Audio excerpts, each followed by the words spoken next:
Chicken আমরা সকলেই পছন্দ করি। যদি নিত্য নতুনভাবে রান্না করা যায় তাহলে আর বলাই নয়। আমি 1 কিলো চিকেন নিয়েছি, তেঁতুলের জল মাখিয়ে রেখে দেবো 1 ঘন্টা রেস্টে।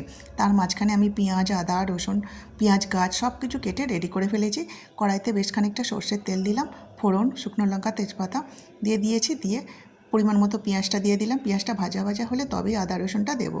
আদা রসুনটা ভাজা ভাজা হলে দিয়ে দেবো আদা রসুন কাঁচা লঙ্কা না পেঁয়াজ গাছের গোড়ার অংশটা দিয়ে ভালো করে কষিয়ে নেব। তারপরে দিয়ে দেবো কিউব করা কেটে রাখা পেঁয়াজটা। এগুলো ভালো করে ভাজা হয়ে গেলে দিয়ে দেবো চিকেনটা যে আমি তেঁতুল জলে ভিজিয়ে রেখেছিলাম সেই চিকেনটা দিয়ে দিলাম। এবার দিয়ে দেবো এখানে কয়েকটা কাঁচা লঙ্কা আর ক্যাপসিকাম। এগুলো দিয়ে ভালো করে নাড়াচাড়া করতে থাকবো। এবার এই চিকেনটা না শীতকালে রান্না করতে খুব বেশি ভালো লাগে, কারণ এই সময় পেঁয়াজ গাছের পাতা, ক্যাপসিকাম সব কিছু টাটকা পাওয়া যায়। আর এই রান্নাটা আমি শিখেছিলাম আমার দিদির কাছ থেকে। জানি না ওর মতো রান্নাটা করতে পারবো কি না, কিন্তু তাও চেষ্টা করলাম।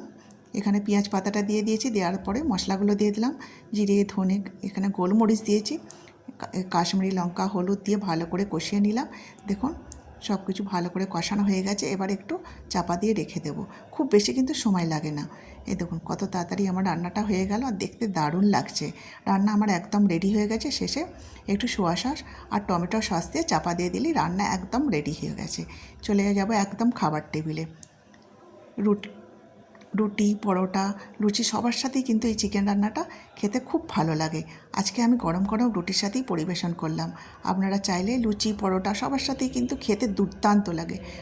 যদি আমার এই রেসিপিটা ভালো লাগে অবশ্যই একবার ট্রাই করে দেখবেন। আর যদি আমার ভিডিওটা ভালো লাগে লাইক, শেয়ার, সাবস্ক্রাইব করে আমার পাশে থাকবেন। আর ধন্যবাদ জানাই এই ভিডিওটা দেখার জন্য।